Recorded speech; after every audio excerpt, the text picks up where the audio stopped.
본문은 1장에서 2장까지 전체로 좀 살펴보도록 하겠습니다. 자, 봉독합니다. 23절부터 25절까지 함께 봉독하도록 하겠습니다. 시작. 여러 해 후에 애굽 왕은 죽었고 이스라엘 자손은 고된 노동으로 말미암아 탄식하며 부르짖으니 그 고된 노동으로 말미암아 부르짖는 소리가 하나님께 상달된지라. 하나님이 그들의 고통 소리를 들으시고 하나님이 아브라함과 이삭과 야곱에게 세운 그의 언약을 기억하사 하나님이 이스라엘 자손을 돌보셨고 하나님이 그들을 기억하셨더라. 아멘. 네, 오늘은 하나님의 구원 계획 31번째 시간입니다. 제목은 언약을 기억하사입니다. 언약을 기억하사.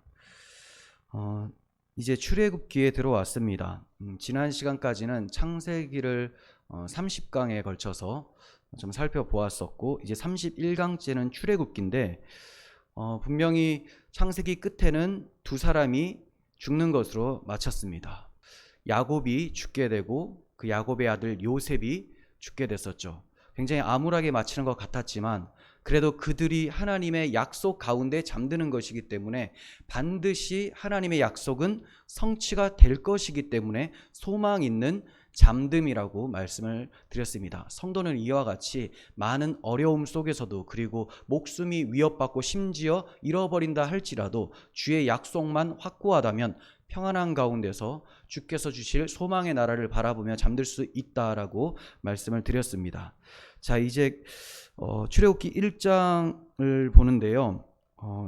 야곱이 이제 이스라엘 민족으로 바뀌게 되는 것을 보게 됩니다. 야곱의 가족들이 70명이 내려왔었는데 한 350년 정도가 지났어요. 지금 70명이었던 사람들이 지금 60만 명, 장정만 60만 명, 그리고 남녀노소 다 합치면 200만 명 정도 되게 크게 불어났습니다. 자, 어떻게 그럴 수 있었을까요? 하나님이 고통 중에도 박해 속에서도 함께 계셨기 때문이죠. 하나님이 함께 계신 곳이 번성이고 생육입니다. 하나님이 생명의 근원이시기 때문에 하나님이 함께 하시면 생명이 계속되는 것이고, 하나님을 잃어버리면 생명이 거기서 끝이 나는 거예요. 하나님이 번성의 주체이시기 때문에 아무리 세상이 우리를 억압한다 할지라도 하나님이 이렇게 세우면 번성케 되는 것이 이스라엘 백성들을 통해서 우리는 보게 됩니다. 자, 이렇게 번성하게 된 이스라엘 백성들이 지금 애굽 왕 바로가 학대를 하기 시작하면서 굉장히 어려움을 겪게 됩니다. 자, 그렇다면 이 출애굽기는 그들이 이러한 노역과 고난 중에 있었는데 어떻게 해서 해방이 되는가? 자, 이 점을 핵심 주제로 담고 있는 책이 출애굽기라는 거예요. 어떻게 해서 고난 중에 해방이 될 수 있는가? 하나님께서는 이것을 통해서, 이 출애굽을 통해서 영적 출애굽을 계시하려고 하십니다. 영적 출애굽이라는 것은 이스라엘 백성들이 영적 이스라엘인 교회를 상징했었듯이 이제 우리들도 예전에 죄 가운데 죽어서 마귀의 압제 가운데 있었는데 하나님께서 우리를 어떻게 구원해 내셨는지, 어떻게 산 소망을 갖게 해주셨는지를 설명하는 것이 출애굽 기사라는 거예요. 그래서 애굽의 압제를 받고 있었던 이스라엘 백성들이 구원을 받아서 자유롭게 되는 것은 우리들의 죄악된 영혼이 어떻게 자유롭게 되는지를 설명하기 위함이라는 것이죠. 우리가 잘 알다시피 그 출애굽의 가장 큰 힘은 유월절 어린 양의 피였습니다. 마찬가지로 우리를 영적 출애굽시켜 주시는 유일한 힘도 예수 그리스도의 십자가 보혈, 하나님의 어린 양의 피라는 것을 우리는 알 수가 있습니다. 자, 하나님께서 이스라엘 백성들을 고난 중에서 구원을 해내시는 것은 갑자기 생각이 나서, 갑자기 그런 마음이 들어서 시작하시는 것이 아니에요. 하나님께서 이미 오래전부터 이것을 계획하시고 아브라함에게 약속을 해주셨어요. 그러니까 아브라함에게 약속해 주시고 이 약속을 성취하기 위해서 헤브론 땅에 살고 있었던 야곱에게 자, 이제 애굽으로 내려가라 라고 말씀하시는 거예요. 내려갈 때 내가 너와 함께 내려가겠고 거기서 인도하여 너를 그 땅에서 다시 이 땅으로 인도해 낼 것이다 말씀하십니다. 무엇 때문에? 아브라함에게 하셨던 약속을 성취하기 위해서라는 것이죠. 자, 아브라함 약속 봅니다. 창세기 15장 13절이에요. 여호와께서 아브라함에게 이르시되 너는 반드시 알라. 내 자손이 이방에서 객이 되어 그들을 섬기겠고, 애굽의 종이 된다는 거죠. 그들은 400년 동안 내 자손을 괴롭히리니 그들이 섬기는 나라를 내가 징벌할지며 그 후에 내 자손이 큰 재물을 이끌고 나오리라. 지금 이 말씀만 보면 어디까지가 오늘 본문에 해당하는 말씀일까요? 이방의 객이 되어 그들을 섬기겠고 400년 동안 자손을 괴롭게 할 것이다. 자, 여기까지가 오늘 본문에 해당하는 내용이에요. 그러니까 이스라엘 백성들이 굉장히 괴로워하고 있는 모습이 잔뜩 나옵니다. 하지만 아브라함에게 약속해 주신 대로 반드시 하나님께서는 이스라엘 백성들을 구원해 내주신다는 거예요. 그것도 나올 때 큰 재물을 이끌고 나오게 하십니다. 나중에 살펴보겠지만 이스라엘 백성들에게 은금, 패물과 의복을 가지고 받아서 나오게 됩니다. 그거 가지고 뭐 하려고? 광야에서 그걸 가지고 뭐 하려고요? 성소를 짓도록 하려고. 성소. 그러니까 하나님을 예배하기 위한 전리품으로 하나님이 얻어서 나오게 하시는 거예요. 그러니까 하나님의 약속은 반드시 성취가 되는 거죠. 이것을 아는 우리들은 이 이스라엘 백성들이 고난당하는 것이 이게 끝이 아니다. 하나님께서 약속을 성취하실 것이기 때문에 소망이 있다. 여기까지 볼 수가 있어요. 하지만 언약을 잃어버린다면, 이스라엘 백성들이 고난을 받고 있는데 이 언약을 잃어버렸다면 절망하겠죠. 이스라엘 백성들은 거의 다 이 약속을 잃어버렸습니다. 모세까지도 형편없는 상태였어요. 그런데 하나님께서는 언약을 기억하시고 이 언약을 성취해 내시는 것이 오늘 본문의 내용이에요. 출애굽기는 크게 두 부분으로 구조를 나눌 수가 있어요. 1장부터 19장까지 거의 절반이에요. 40장까지 있으니까 19장까지가 출애굽을 해서 시내산까지, 거기까지 가는 여정입니다. 출애굽해서 시내산까지. 그러면 이제 20장부터는 뭐냐? 시내산에서 계속 고정이 됩니다. 이동은 하지 않아요. 20장부터 40장까지는 그 시내산에서 고정된 채로 율법을 받아요. 율법. 더 엄밀하게 말하면 10계명을 받고, 그리고 온갖 규례들을 받게 됩니다. 거기는 성막 식양을 받기도 하고요. 제사장은 어떻게 해야 된다라는 그런 말씀도 받기도 합니다. 10계명과 여러 규례 다 합쳐서 율법을 받게 되는 내용이 20장부터 40장까지예요. 그러니까 출애굽도 너무 중요하지만 출애굽한 백성이 율법을 받아서 하나님을 온전히 섬기는 것이 너무 중요하다는 것을 우리는 보게 되죠. 반이니까 그 정도로 중요하다는 거예요. 그래서 우리가 구원받은 것이 끝이 아니에요. 구원받았으니 구원받은 목적대로 하나님을 영화롭게 하며 그분을 즐거워하는 예배로 삶을 살아가야 되는 거예요. 출애굽기에 여러 가지 주제들이 나옵니다. 출애굽이 있죠. 출애굽. 그리고 십계명이 있습니다. 그리고 성막을 받는다고 했죠. 성막. 그리고 제사장 규례들이 나오고 또 제사법, 번제가 나옵니다. 여러 주제들이 있는데 이 주제들이 가리키고 있는 의미가 무엇인가? 자, 이것 또한 우리가 출애굽을 공부하면서 살펴봐야 되는 중요한 내용들이에요. 미리 말씀을 드리면 다 아시겠지만 이 모든 주제들은 다 예수 그리스도와 그분의 구속 사역을 나타내는 것들이에요. 그러니까 성막을 강의하면서 성막 설교를 하면서 우리의 열심으로 하나님께 복을 받아보자, 이런 식으로 설교해서는 절대로 아닌 것이죠. 바로 성전 되시는 예수 그리스도께서 우리에게 어떠한 일을 해주셨는지를 살펴보는 것이 성막이고, 우리 주 예수 그리스도께서 우리의 죄를 대신하여 하나님 앞에 제사를 드려주시는 제사장이시고, 또 예수님 자체가 흠없는 어린 양으로서 우리의 죄를 대속하실 제물로 드려지는 분이시다. 이것을 나타내는 것이 출애굽의 출애굽기의 주제들이라는 거예요. 자, 1장 5절에서 7절까지 봉독하도록 하겠습니다. 야곱의 허리에서 나온 사람이 모두 70이요 요셉은 애굽에 있었더라.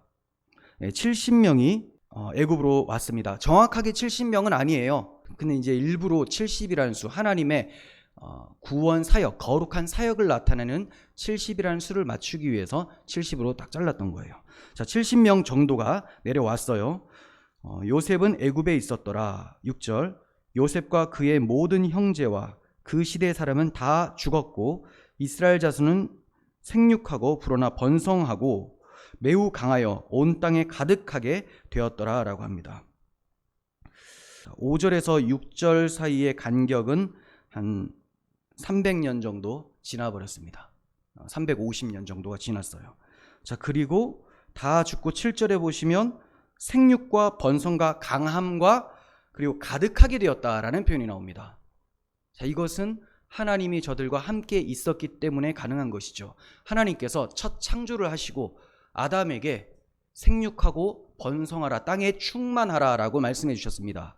그리고 노아를 방주에서 건져 주시고 꺼내 주시고 다시 새로운 세상을 만들어 주실 때도 이러한 말씀을 주셨어요. 그런데 지금 이스라엘 백성들이 애굽에서 종살이를 하고 있는 상황에서도 이러한 복이 펼쳐지고 있는 거예요. 그럼 이 복이 도대체 어떻게 가능하게 된 것인가? 이스라엘 백성들이 뭐 대단한 사람들인가? 그게 아니에요. 생육과 번성의 근원이신 하나님이 함께 계시면 이러한 복이 일어나게 되는 것이죠. 자, 이렇게 번성할 수 있었던 것은 창세기 46장 3절에 야곱에게 해주셨던 약속의 성취였습니다. 한번 봅니다. 46장 3절. 하나님이 이르시되 나는 하나님이라 내 아버지의 하나님이니 애굽으로 내려가기를 두려워하지 말라. 내가 거기서 너로 큰 민족을 이루게 하리라. 하나님이 그냥 한 번 탁 말씀하셨습니다. 야곱에게 내가 큰 민족을 이루게 하리라. 그러면 이루어지는 거예요. 하나님이 약속하시면 이루어지는 겁니다. 물론 이러한 약속은 아브라함에게도 약속하셨고 이삭에게도 약속하셨어요. 그러니까 야곱이 처음 들었던 것은 아니고 그 전부터 할아버지와 아버지에게 하셨던 그 약속이 이제 그 아브라함의 손자인 야곱에게 계승이 되어지고 있는 겁니다. 그런데 이 약속이 계승되어지는데 어디서 이러한 복이 형성되느냐? 종의 상태에서 형성된다는 거죠. 애굽으로 내려가라. 거기서 큰 민족을 이루게 하겠다. 어떠한 어려움이 있어도 하나님의 약속만 있으면 소망이 생긴다는 것을 우리에게 교훈해주고 계십니다. 이스라엘 백성들의 번성 때문에 애굽 사람들과 애굽의 바로가 굉장히 위협을 느낍니다. 두려운 나머지 일부러 더 혹독하게 일을 시켜요. 고된 노동, 어려운 일, 이런 표현이 굉장히 많이 나옵니다. 자, 계속해서 학대를 해요. 학대를 하면 뭔가 좀 위축되고 번성이 멈춰야 될 것 같은데 그렇지가 않습니다. 학대를 받을수록 더욱 번성했다고 12절에 나오고 있어요. 더욱 번성하였다. 11절 한번 봅니다. 11절. 감독들을 그들 위에 세우고 그들에게 무거운 짐을 지워 괴롭게 하여 그들에게 바로를 위하여 국고성 비돔과 라암셋을 건축하게 하니라. 그러나 학대를 받을수록 더욱 번성하여 퍼져가니라고 합니다. 무거운 짐을 지었는데 학대를 계속 받습니다. 하지만 점점 퍼져나가고 있습니다. 교회사가 그러했습니다. 초대교회 때도 세계를 잡고 있었던 로마가 기독교를 얼마나 박해했습니까? 하지만 그 박해로 인해서 순교자들이 많이 생겼는데 그 순교자들의 피가 오히려 생육과 번성으로 작용하게 되는 거예요. 왜냐하면 그들의 피는 예수 그리스도의 피를 안고 죽는 삶이었거든요. 죽을 때까지 복음을 외쳤거든요. 그리스도의 피가 흐르는 복음을 외쳤더니 그 십자가의 복음을 들었었던 사람들이 계속해서 일어나기 시작하는 거예요. 그래서 초대교회도 멸망하지 않고 승승장구하게 되었고 교회에서도 끊임없이 이단들과 박해와 거짓 교리들이 난무했지만 지금까지도 기독교는 존재하고 있죠. 퍼져나가고 있죠. 그래서 이 땅에 있는 우리 한국 사람들에게도 복음이 전해지게 된 것입니다. 이렇게 학대를 받으면서 번성을 했었는데 학대를 받는 기간에 그들이 무엇을 건축했다라고 기록하고 있습니까? 좀 전에 11절을 살펴봤는데 국고성 비돔과 라암셋을 건축했다 이렇게 나오죠. 네. 누구를 위해서? 바로를 위해서라고요. 바로를 위해서. 이스라엘 백성들은 바로를 위해서 살아가야 될 사람들이 아니었습니다. 이스라엘 백성들은 바로의 성이나 바로의 나라를 위해서 힘써야 되는 사람이 아니었어요. 마찬가지입니다. 우리 그리스도인들은 세상 나라를 위해서 존재하는 자들이 아닙니다. 세상 권력에 빌붙어 사는 사람들이 아니에요. 오직 유일하신 권력자 예수 그리스도, 그분과 그분의 나라, 그분의 의를 위해서 사는 사람들이죠. 그래서 하나님 나라를 위해서 살아가야 되는 사람들이에요. 마찬가지로 이스라엘 백성들을 하나님께서는 애굽의 성을 건축하는 대로 내버려 두지 않으시고 하나님 나라를 건축하는 자들로 세우시기 위해서 저들을 뽑아내시는 거예요. 15절 16절 보겠습니다. 15절 16절. 애굽 왕이 히브리 산파 시브라라고 하는 사람과 부하라고 하는 사람에게 말하여 이르되 너희는 히브리 여인을 위하여 해산을 도울 때 그 자리를 살펴서 아들이거든 그를 죽이고 딸이거든 살려두라 라고 명령을 합니다. 자, 여기에서 애굽 왕, 이 애굽 왕은 8절에 나왔었던 그 애굽 왕이거든요. 요셉을 알지 못하던 새 왕이 일어났다. 이걸 제가 말씀 안 드렸네요. 지금 원고가 없는 상태로 하기 때문에 지금 생각나는 대로 여러분들께 말씀을 드릴게요. 자, 8절에 이 왕이, 새 왕이 지금 15절의 왕인데 요셉이 통치할 때 애굽 왕 바로가 굉장히 선대를 해줬죠. 그런데 왜 갑자기 악해졌냐? 왕조가 바뀌었습니다. 요셉이 총리로 있을 때는 애굽의 왕조가 힉소스 왕조라고 하는데요, 이 셈족 계열의 사람들이에요. 그래서 이스라엘 백성들과 굉장히 언어도 비슷하고 히브리어도 쓰고 뭐 그랬었던 사람들입니다. 그래서 굉장히 우호적이었습니다. 그런데 이 힉소스 왕조를 축출하고 나서 애굽의 18대 왕조가 세워지게 돼요. 그때 세 번째 왕, 18대 왕, 18대라고 하기보다는 18번째 왕조의 세 번째 왕이 있습니다. 투트모세 3세예요. 아닙니다. 투트모세 1세. 헷갈리네요. 투트모세 1세가 지금 이 사람이에요. 그러니까 우호적이었었던 왕조를 몰아내고 새로운 왕조가 들어서면서 이스라엘 백성들이 눈에 가시가 된 거죠. 어떻게든 저들을 없애버려야 되겠는데 완전히 없애면 안 돼요. 노동력이니까. 완전히 죽어 살도록 만들어야 되겠다. 이렇게 하고 있었어요. 그런데도 계속 번성하니까 이제 화가 나서 조금 더 어려운 일들을 시키기 시작했다가 이제는 태어나는 남자 아기들은 다 죽여라 라는 명령까지 하게 되는 것이죠.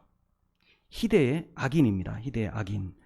자, 그래서 15절 보시면 다시 투트모세 1세가 히브리 산파 시브라하고 부하에게 해산을 도울 때 히브리 아기가 남자라면 죽여라 라고 합니다. 남자라면. 딸들 같은 경우는 잘 자라게 해서 애굽 사람하고 결혼시키면 거기에 동화가 됩니다. 하지만 이제 히브리 남자들은 동화가 될 수가 없기 때문에 이 아이들은 죽여라. 오히려 군사력만 커지니까 죽여라 라고 하고 있는 거예요. 참 이거 보면 정말 악한 것이 산파는 생명을 낳게 하는 도와주는 사람이잖아요. 그런데 이 사람에게 원래 그 직업대로가 아니라 직업의 반대 개념을 실행하라고 합니다. 오늘날도 이러한 상황이 펼쳐지고 있죠. 산부인과 의사 선생님들은 아기를 살리는 사람들이에요. 그런데 태어나기 전에 죽여라. 이거 죽여도 된다. 이제 낙태법 폐지가 되면서 이런 것들이 성행하고 있습니다. 그러니까 산부인과 선생님들 중에서도 기독교인 또는 그 의사의 어떤 사명감이 있는 사람들은 그 아기를 받는 것을 안 하게 되는 사람들이 많아졌습니다. 왜냐하면 아기를 받는다면 또 낙태 수술까지 해야 되는 그런 의무가 주어질 수 있기 때문에 수술을 이제 거의 안 하는 쪽으로 하고 있어요. 그래서 이 안양 샘병원 같은 경우도 기독교 병원이다 보니까 이제 수술을 하지 않는다고, 우리 예담이 같은 게 첫 번째는 수술을 했었는데 둘째, 셋째는 거기서 받지를 않았었거든요. 점점 이렇게 사악한 법들이 계속 발의가 되고 사람들의 인식은 악하게 변해만 가는 것 같습니다. 이것이 지도자가 그렇게 중요하다는 것을 우리는 보게 되죠. 문화도 중요하고 또 그 문화를 허용하고 확장시킬 수 있는 권력이 있는 지도자가 매우 중요하다는 것을 보게 됩니다. 자, 이제 17절부터 한 22절까지 좀 성경을 통해서 보도록 하겠습니다. 죽이라고 했는데 산파들이 죽이지를 않아요. 그 이유가 뭐냐? 애굽 왕 바로보다 하나님을 더욱더 두려워했기 때문입니다. 그래서 17절에서는 산파들이 하나님을 두려워하여 애굽 왕의 명령을 어기고 남자 아기들을 살린지라 라고 합니다. 하나님을 두려워하여. 항상 두 가지 갈래가 있습니다. 우리들도 마찬가지예요. 기독교인으로 살아가는 것이 너무 어렵습니다. 어느 쪽으로 갈까? 하지만 하나님을 두려워한다면 우리는 성경의 말씀대로 가야 되겠죠. 히브리 산파는 그렇게 영향력 있는 사람들이 아닙니다. 그런데 이름이 기록되고 있죠. 왜 그럴까요? 하나님께서 귀하게 보셨다라는 거예요. 룻기에 그 나오미 집안의 기업을 물어줄 자가 1순위인 사람이 있었습니다. 그런데 그 사람 이름을 쓰지를 않죠. 아무개라고 합니다. 하나님이 그를 미워하신 겁니다. 하지만 남자도 아닌 이 산파들, 이 산파들의 이름을 기록하고 있는 것, 하나님께서 기쁘게 보셨다라는 거죠. 마찬가지로 우리가 세상을 두려워하지 않고 하나님을 두려워한다면 하나님께서 우리의 이름을 기억하시고 우리에게 복을 주실 거예요. 그렇게 복받는 모습이 이제 이후에 또 나오게 됩니다. 18절 애굽 왕이 산파를 불러 그들에게 이르되 어찌하여 남자 아기를 살렸느냐라고 하니까 이제 둘러대기 시작을 합니다. 애굽 여인과 같지 않습니다. 이 히브리 여인들은 우리가 가기 전에 아기를 금방금방 낳아버렸습니다. 이런 얘기를 해요. 자, 20절 하나님이 그 산파들에게 은혜를 베푸셨다라고 하죠. 은혜. 왜 은혜를 베푸셨습니까? 은혜를 베푸셨기 때문에 저들에게 그런 귀한 마음이 있었던 건 맞아요. 그러니까 하나님의 은혜가 선수적이에요. 먼저예요. 그리고 이 은혜에 거절하지 않고 그 은혜에 순종했더니 하나님을 경외하고 두려워했더니 또다시 하나님의 은혜가 부어지기 시작하는 거예요. 그랬더니 산파에게만 은혜가 부어진 것이 아니라 이들에게 부어진 이 은혜가 결과적으로는 이스라엘 백성들에게 임하게 됩니다. 그래서 산파가 남자 아기들을 살리니 이스라엘 백성들이 또 번성하기 시작하는 거예요. 이런 사람이 되어야 되겠죠. 하나님께서 나에게 베풀어 주신 은혜가 나에게만 국한되는 것이 아니라 나에게 사명으로 찾아와서 세상 민족들을 살려내고 교회를 더욱더 부흥 발전케 하고 강건케 만드는 그런 덕을 세우는 그런 역할을 할 수 있는 것이 바로 복된 자입니다. 자, 이렇게 히브리 산파가 은혜를 받아서 계속 하나님을 경외하고 아기들을 살려내니 백성이 번성하고 매우 강하여졌다라고 표현을 합니다. 21절 그 산파들은 하나님을 경외하였으므로 하나님이 그들의 집안을 흥왕하게 하셨느니라. 산파의 집안도 흥왕하게 이스라엘 백성도 흥왕하게 해주셨습니다. 그러므로 바로가 그의 모든 백성에게 이르되, 자, 이게 또 놀랍습니다. 얼마나 악하냐면 산파들이 말을 안 들으니까 애굽의 자기 백성들에게 다 명령을 내려요. 자, 너희들 중에 히브리 사람 중에 남자 아기가 태어나면 죽여라. 그리고 여기 백성에는 히브리 사람들도 포함이 됩니다. 그러니까 너희 자식 중에 남자 아기가 태어나면 너희 손으로 죽여라. 그리고 혹시 애굽 국민이 히브리 사람의 아기가 태어나는 걸 본다면 죽여라. 어떻게든 완전히 발본색원해서 죽이겠다라는 거예요. 나일강에 던져버리라라고 말을 합니다. 자, 이렇게 악법을 제정하는 바로 왕을 우리는 보게 되죠. 모든 백성들이 죄를 짓도록 만드는 명령을 해버렸어요. 참 신기한 게 우리는 법을 어기는 것이 죄로 인식이 되어 있습니다. 당연히 맞아요. 그런데 그 법은 올바른 법일 때 가능한 거죠. 올바른 법일 때. 악법을 어기는 것은 세상에서는 죄가 되는데 하나님 보실 때는 죄가 되지 않는다는 거예요. 자, 아기를 죽이라라는 법을 내려버렸습니다. 죽이지를 않아 버려요. 그러면 애굽 왕 바로에게는 죄인이 돼요. 하지만 하나님에게 있어서는 그는 하나님의 사랑을 받는 의인이 되어집니다. 하나님이 기쁘게 받으신다라는 거예요. 그래서 기독교인들이 오늘날을 살아갈 때도 여러 악법들이 발의되고 지금 차별금지법을 제정하려는 시도가 계속되고 있고, 또 내일 모레죠. 17일부터 서울에서 퀴어 행사를 또 한 31일까지 하게 됩니다. 참 이게 보면 진보 정권에 있을 때 굉장히 이것을 활성화시켰고, 또 보수 정권이 들어오면 조금 괜찮을 것 같았었는데 사람들 눈치를 보게 돼요. 이미 너무 많이 사람들이 그걸 이제 문화로 받아들여 버렸습니다. 그러다 보니까 지금 서울시장도 이걸 허가를 내주면 안 되는데 내줘 버렸습니다. 자, 이런 상황에서 허가도 내주고 뭐 시위 행사 다 되는 것처럼 보여집니다. 그럼 기독교인들은 그래도 되는 거구나 이렇게 생각해서는 안 된다는 거죠. 그렇게 생각하는 것이 죄가 된다는 거예요. 그것이 잘못됐다고 외칠 수 있어야 되고, 여기에 동참하지 않을 수 있어야 되고, 낙태를 해라라고 할 때 하지 않을 수 있는 하나님 말씀 앞에서의 믿음이 있어야 된다는 겁니다. 오늘날 우리가 애굽왕 바로 같은 그런 통치 체제 아래 살아가고 있다는 것을 기억해야 돼요. 물론 진보 정권은 더욱더 심하죠. 왜냐하면 유물론적 사고를 가지고 있어서 그래요. 하나님 없다고 여기면서 살고 있기 때문에 그렇습니다. 그들 중에서도 기독교인이 있던데요, 그들이 믿는 기독교는 우리가 믿는 기독교랑 다릅니다. 수백 번 얘기를 한 것 같아요. 자유주의 신학은 우리가 믿는 십자가 보혈의 은혜로 구원받는 영적 구원을 말하지를 않습니다.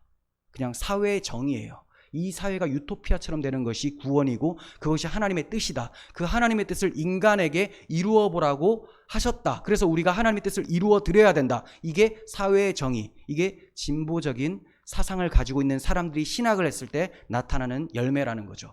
그런데 더 안타까운 것은 보수 정권이 들어와도요, 보수 정권이 철저하게 신실한 기독교인이 아닌 이상은 이것을 막아낼 재간이 없어요. 왜 그러냐? 절대적으로 이것을 지켜내야 되겠다라는 기준이라는 게 없기 때문에 그래요. 내 성향은 뭐 낙태하는 것, 그리고 동성애 조장하는 것, 이거 반대한다. 성향은. 그렇지만 이게 절대적 기준이라는, 진리라는 그런 것이 없어요. 그래서 표에 따라서 사람들이 얼마나 그것을 좋아하느냐에 따라서 승인을 해버린다는 거죠. 그러니까 정말 끝까지 남는 보수는 누구냐?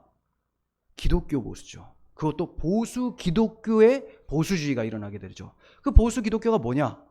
바로 십자가 복음 들고 하나님 말씀대로 살고자 하는 사람들이라는 거예요. 그래서 우리는 지금도 기도를 해야 됩니다. 이런 악한 사람들, 또 눈치를 보는 위정자들이 하나님을 두려워할 수 있도록, 또 국민들이 깨어나서, 교회들이 깨어나서 이 교회들의 눈치를 볼 수 있도록 그렇게 우리가 일어나야 되는 것이죠. 자, 이렇게 애굽의 바로가 남자 아기들이 태어나면 나일강으로 다 던져버려라 라고 한 그때에 이스라엘을 출애굽시켜줄 구원자 모세가 태어납니다. 모세의 아버지 어머니가 모세를 보고 너무 아름다워서 3개월 동안 숨겼어요. 여기서 보시기에 사랑스러웠다라고 나오네요. 잘생겼다고 나오죠. 2장 2절에 아들을 낳았는데 그가 너무 잘생겼다. 이것은 하나님 보시기에 아름다웠다라는 것을 말하는 거예요. 그냥 외모로 예쁘게 생겼다 이게 아니라 하나님이 너무나 사랑스러워한다는 것을 그가 느끼고 이 아이를 살려야 되겠다라는 확신이 있었습니다. 그래서 3개월 동안 아이를 키웠어요. 아이가 얼마나 울까요? 발각되면 큰일 나겠죠. 하지만 숨깁니다. 그래서 히브리서 11장 23절에 보면 이런 말씀이 있어요. 모세의 부모는 애굽 왕의 명령을 두려워하지 않고 모세를 3개월 동안 숨겼다라고 해요. 두려워하지 않았다라는 거죠. 그렇게 숨기다가 이제 아이가 더 자라고 이 아이가 발각될 수가 있기 때문에 이 아이를 나일강에 흘려보내야 되겠다라고 판단했었습니다. 이것은 두려워해서가 아니에요. 자기들이 죽는 것은 괜찮아요. 하지만 하나님께서 귀하게 보이시는 이 아기를 살려야 되겠다는 사명감이 있었던 거죠. 그래서 어떻게 하는 것이 가장 지혜로운 것일까를 생각하다가 가만히 있으면 잡혀 죽겠다. 이 아이가 죽겠다. 자기들의 목숨을 걱정하는 게 아닙니다. 이 아이가 죽겠다. 그럼 이 아이를 어떻게 해야 되냐? 그래서 하나님께서 주신 지혜가 있었는데, 그렇다고 해도 이게 안정적인 건 아니에요. 자, 그게 뭐냐? 일단은 갈대 상자를 만듭니다. 네모나게 갈대 상자. 그리고 이제 역청과 나무 진을 다 칠해가지고 이 아기를 집어넣어요. 나일강에 흘려보내는데, 애굽 왕 바로의 딸, 공주죠. 자주 목욕하는 그곳으로 흘려보낸 것 같아요. 그러면 아무래도 이 아기를 보고 하나님께서 마음에 감동을 주시면 살려내지 않을까라고 생각을 했었던 것으로 추측이 됩니다. 가만히 두면 죽으니까. 그런데 나일강에 흘러 떠내려 가는 것도 굉장히 위험한 것이, 악어도 있고 여러 짐승들로 인해서 큰 위험을 당할 수가 있는 상황이죠. 그래도 이제 자기들이 할 수 있는 모든 것을 다 하고 하나님께 맡기게 되는 거예요. 자, 이 부분이 3절에서 4절입니다. 2장 3절에서 4절. 더 숨길 수 없게 되매 그를 위하여 갈대 상자를 가져다가 역청과 나무 진을 칠하고 아기를 거기 담아 나일 강가 갈대 사이에 두고 그의 누이가 어떻게 되는지 알려고 멀리 섰더니라고 합니다. 자, 그러니까 할 수 있는 모든 것을 다 하는 것이 우리가 해야 될 바입니다. 이 모세 부모님은 난 모르겠다, 알아서 울던지 말던지 이렇게 한 게 아니에요. 이게 믿음이 아닙니다. 그가 할 수 있는 모든 것, 그리고 하나님께서 주시는 지혜를 최대한 사용을 해서 할 수 있는 걸 다 한 후에 이제 나머지는 하나님의 주권에 온전히 맡겨드리는 거예요. 최선을 다해야 됩니다. 다 하고 결과는 하나님 손에 맡겨드리는 것. 그래서 그의 누이가 어떻게 되는지 알려고 멀리 섰다고 하는데, 이 누이가 미리암이죠. 아론과 모세의 누이 미리암이에요. 자, 그리고 5절에서 10절까지를 좀 볼 텐데요. 제가 보면서 말씀을 설명하겠습니다. 바로의 딸이 목욕하러 나왔다가 이 갈대 상자를 봅니다. 아기 소리를 들었겠죠. 뚜껑을 열었더니 아기를 봤는데 너무 사랑스러운 거예요. 자, 여기 보면 6절에 그를 불쌍히 여겨 이르되 이는 히브리 사람의 아기로다. 두 표현이 좀 상반되죠. 애굽 왕 바로의 공주인데 사랑스러워 보이면 안 됩니다. 불쌍히 보이면 안 돼요. 이게 뭐야? 이거 우리나라를 해칠 수 있는 이 종자구나. 죽여야 되겠다. 이렇게 돼야 되는 것이 바람직해 보이는데, 애굽 사람 입장에서는. 근데 하나님께서 그 마음을 변화시켰다는 거죠. 그 마음에, 그 눈에 사랑스러워 보이도록, 불쌍히 보이도록 만들어 주셨습니다. 그래서 이 아이를 이제 키워야 되겠다라고 생각할 때쯤에 미리암이 멀리서 보다가, 공주님, 제가 그 유모를 좀 데려올까요? 이렇게 얘기를 하는 거예요. 그래, 그러면 데리고 와봐라 해서 데리고 온 것이 누구냐? 모세 엄마 요게벳이에요. 그러니까 여기서 보냈는데 저기서 요게벳이 받는 거죠. 이게 어떻게 가능하냐? 하나님의 주권, 섭리라는 거예요. 최선을 다한 후에 하나님께 모든 것을 맡겼더니 하나님께서 살릴 사람을 살려주셨습니다. 그리고 단순히 모세가 불쌍해서 살리신 것이 아니라, 누가 불쌍해서? 이스라엘 백성이 불쌍해서 살리신 거예요. 자, 그래서 그 건져낸 아기 모세를, 아직까지 이름을 안 지었겠죠. 이 아기를 유모에게 맡기면서 나를 위해서 젖을 물려라 라고 말을 합니다. 이게 9절인데요. 바로의 딸이 그에게 이르되 이 아기를 데려다가 나를 위하여 젖을 먹이라. 내가 그 삭슬 주리라. 여인이 아기를 데려다가 젖을 먹이더니 라고 합니다.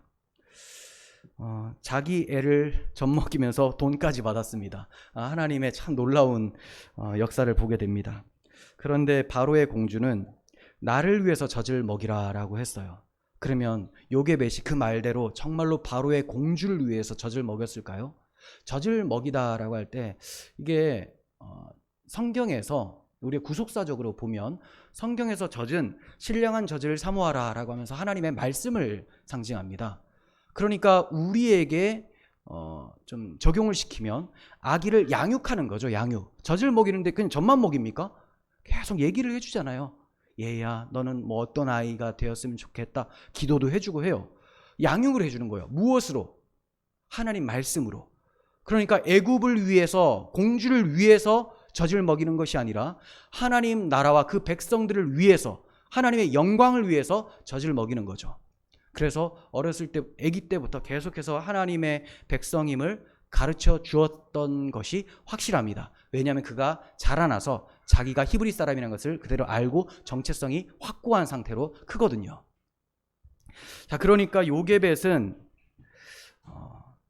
하나님을 위해서, 하나님 나라를 위해서 젖을 먹였습니다. 우리도 자녀를 양육할 때 너 출세했으면 좋겠다, 너 성공했으면 좋겠다, 그래서 내가 너를 잘 먹이는 거야, 이렇게 되면 안 돼요. 네가 자라나서 하나님의 영광을 드러내는 사람이었으면 좋겠다, 바울과 같은 사람이었으면 좋겠다. 그런데 그 말이 잘 안 떨어집니다. 바울은 순교를 당하잖아요. 제자들은 순교를 당합니다.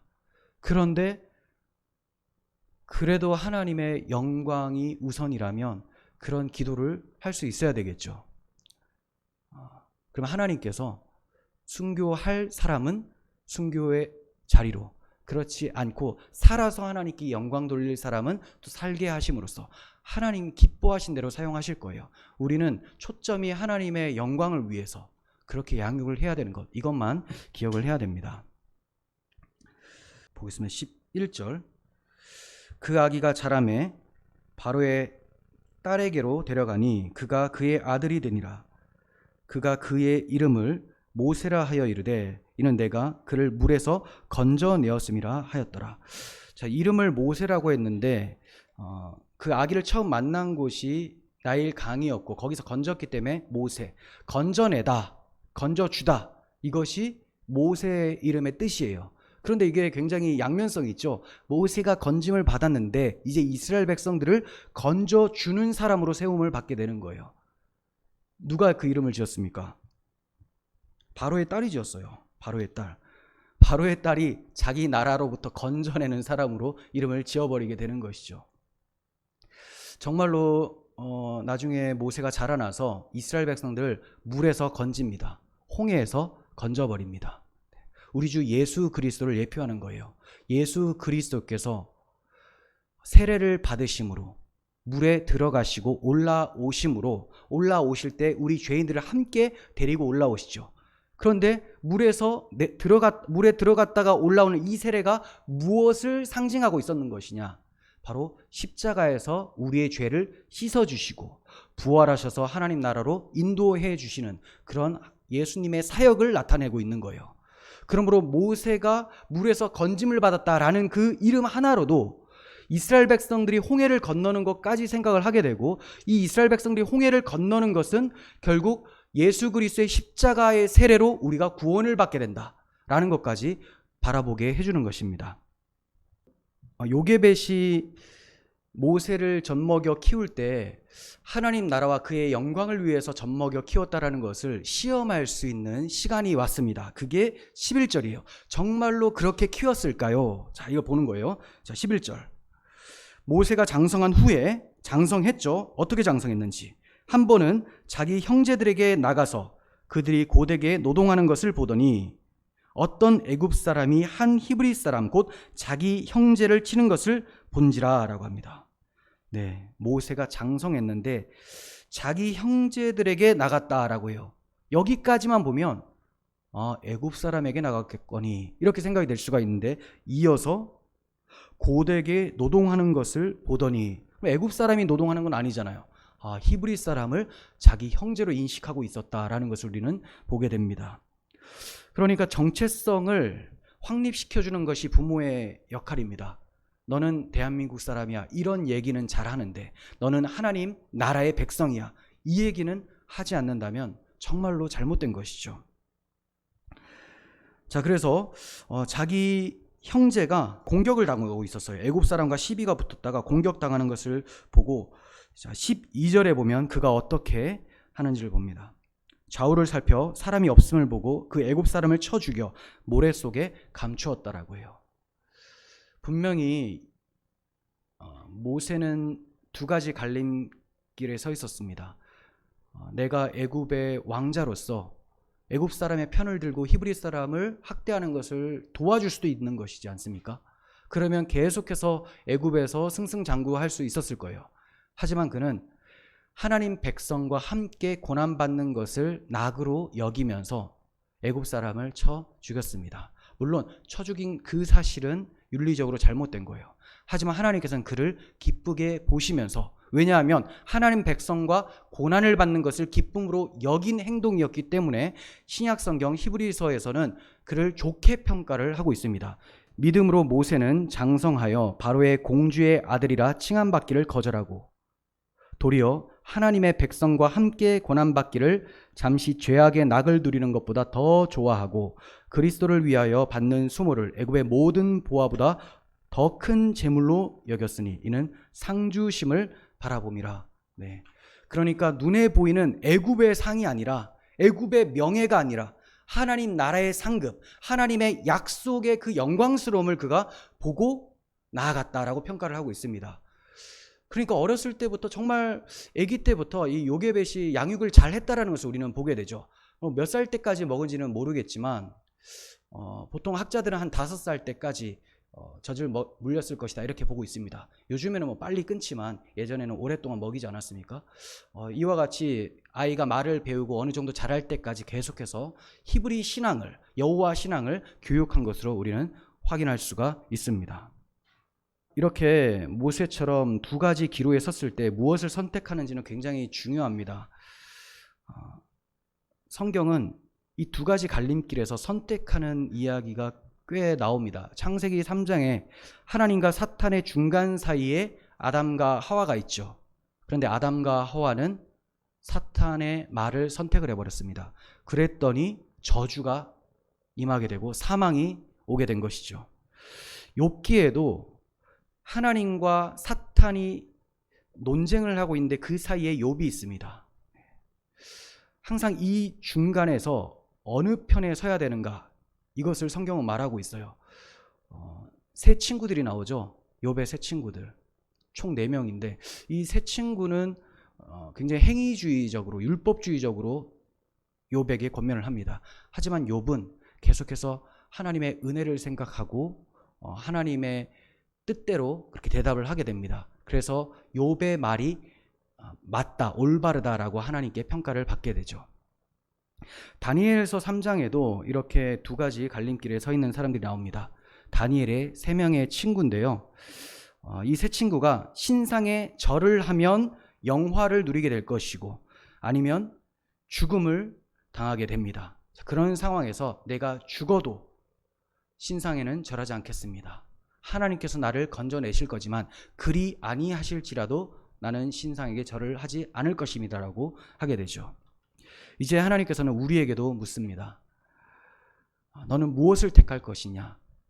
애굽의 영광, 이 세상, 바벨론 같은 세상의 영광을 구할 것이냐? 아니면 그리스도와 그의 백성과 함께 고난받는 것을 낙으로 여길 것인가? 우리는 대답을 해야 되겠습니다. 자, 이제 2장 23절을 봅니다. 2장 23절 봅니다. 여러 해 후에 애굽 왕은 죽었고 이스라엘 자손은 고된 노동으로 말미암아 탄식하여 부르짖으니 그 고된 노동으로 말미암아 부르짖는 소리가 하나님께 상달된지라라고 합니다. 자, 애굽 왕은 죽었고 이제 이스라엘 백성들이 고된 노동을 하게 됩니다. 그래서 너무 짐이 무겁다 보니까 탄식을 하게 되죠. 부르짖었다라고 했는데 기도한 게 아니에요. 괴로움의 호소였습니다. 그냥 우리 죽을 것 같아요 라고 한 거죠. 그랬더니 하나님께서 그것을 들으셨어요. 상달됐다, 하나님께. 이스라엘 백성들의 이 고된 노동의 모습은 죽기를 무서워함으로 한평생 종살이하고 있는 우리의 그 죄인의 상태를 나타내고 있는 거예요. 그래서 여기에서부터 해방을 시켜주는 것이 구원인데, 그럼 어떻게 하면 해방이 되는 것인가? 어떠한 방대로 하나님께서는 이 고된 노동으로부터 해결해 주시는가? 이스라엘 백성들이 출애굽 어린 양의 피로 탈출을 하게 되죠. 어린 양의 피로. 그 어린 양의 피는 예수 그리스도의 십자가입니다. 그래서 우리와 같이 죽을 수밖에 없는 죄인이 해방되는 것은 바로 예수 그리스도의 십자가로 해방된다라는 것을 말씀하는 것이고, 그것 때문에 예수님께서는 수고하고 무거운 짐진 자들아 다 내게로 오라, 내가 너희를 쉬게 하리라 라고 말씀해 주셨던 거예요. 그러니까 예수님은 십자가 지시기 전에 이미 내게로 오라라고 말씀하신 거예요. 그것은 무슨 말이냐? 십자가로 나오라는 거예요. 십자가에 쉼이 있습니다. 자, 계속해서 24절 25절 봅니다. 하나님이 그들의 고통 소리를 들으시고 하나님이 아브라함과 이삭과 야곱에게 세운 그의 언약을 기억하사 하나님이 이스라엘 자손을 돌보셨고 하나님이 그들을 기억하셨더라 라고 합니다. 네. 여기서 아브라함과 이삭과 야곱에게 하셨던 언약을 기억하셨다라고 말씀하고 있습니다. 이것이 우리가 제일 처음에 살펴봤던 창세기 15장에 아브라함에게 하셨던 말씀, 400년 동안 내 자손을 괴롭힐 것이지만 4대 만에 내가 돌아오게 하겠다. 이것을 기억하시고 저들을 불러내시기로 하셨다라는 거예요. 그러니까 이스라엘 백성들이 뭐 부르짖었거나 기도를 하지는 않았을 것이고 고통스러운 이 호소를 했지만 이 호소 때문에 단순히 불쌍해서 하나님이 건져주시는 게 아니에요. 하나님이 언약을 하신 것이 먼저입니다. 언약 백성의 부르짖음을 들으시는 거죠. 언약 백성의 고통을 보시는 거예요. 하나님이 아무나 불쌍히 여기시는 것이 아닙니다. 하나님이 자기 백성으로 창세전부터 택하시고 기뻐하신 자들을 불쌍히 여기시고 이 땅에서 하나님의 구원을 펼쳐 가시는 겁니다. 그러니까 하나님의 언약이 먼저라는 것이죠. 그래서 하나님께서 언약을 기억하사 이스라엘 자손을 돌보셨다라고 하고요. 그들을 기억하셨다라고 했는데 이 기억하다라는 단어는 히브리어 라아예요. 보다입니다. 자, 그래서 하나님의 언약이 기억이 나기 때문에 하나님은 저들을 보셨다라는 거죠. 그렇다면 하나님은 언약을 지금까지 기억을 못 하시고 계셨을까요? 아니죠. 하루도 빠짐없이 한시도 빠짐없이 하나님은 언약을 기억하시죠. 그러기 때문에 지금 일하시는 거예요. 왜냐? 430년이 찼거든요. 이제 때가 찼다는 거예요. 아브라함에게 하셨던 그 약속의 때가 찼기 때문에 언약을 기억하사 저들을 불쌍히 여기시고 저들을 보셨다라고 합니다. 이 출애굽은 우리의 새 생명 얻는 거듭남을 나타냄과 동시에 앞으로 우리가 하나님 나라 들어가게 되는 최종적 구원도 함께 보여주고 있습니다. 우리가 하나님의 백성인 우리가 이 땅에서 힘들게 살아가고 정말 말씀대로 살아가다가 박해도 받고 어려움을 당할 수가 있습니다. 하나님께서 우리의 부르심을 다 보시고 계세요. 왜냐? 하나님이 언약을 기억하시기 때문에 그래요. 언약. 그 언약이 뭐냐? 예수 그리스도의 피로 세우신 새 언약이에요. 새 언약. 그리스도의 피로 세우셔서 사랑하라라고 말씀하셨습니다. 하나님을 사랑하고 이웃을 사랑하라. 이렇게 하나님의 사랑으로 사랑하며 살아가는 사람들을 기억하시고 불러내실 것을 하나님은 기다리고 계세요. 그 때가 아직 덜 찼기 때문에 우리가 하나님 나라에 이르지 못하고 있는 것입니다. 하지만 반드시 그 날은 올 거예요. 이스라엘 백성들의 출애굽 때가 찬 것처럼 우리의 영적 출애굽 때, 영적 출 바벨론의 때는 다가오고 있습니다. 그때까지 세속적으로 변화하지 마시고 주께서 우리에게 주신 십자가의 사랑을 붙드시고 날마다 믿음으로 싸워 나가시기를 바랍니다. 기도하겠습니다. 거룩하신 하나님 아버지, 감사합니다. 이스라엘 백성들을 한시도 잊어버리지 아니하시고 저들 고통 중에도 함께 하셨고 저들의 박해 속에서도 저들을 번성하게 하셔서 하나님이 함께 계심을 보여주셨습니다. 우리들이 이 땅을 통과할 때 많은 어려움을 겪고 있지만 하나님의 교회들이 일어나게 하시고 생육과 번성하게 하셔서 살아계신 하나님의 함께 하심을 보게 하여 주시옵소서. 그리고 때가 찰 때 주께서 그 언약을 기억하사 하나님의 자녀인 우리를 돌보셨고 또 바라보셨다라는 그것을 우리가 경험할 수 있는 그런 복의 날이 되게 하여 주시옵소서. 우리 구주 예수 그리스도의 이름으로 기도합니다. 아멘.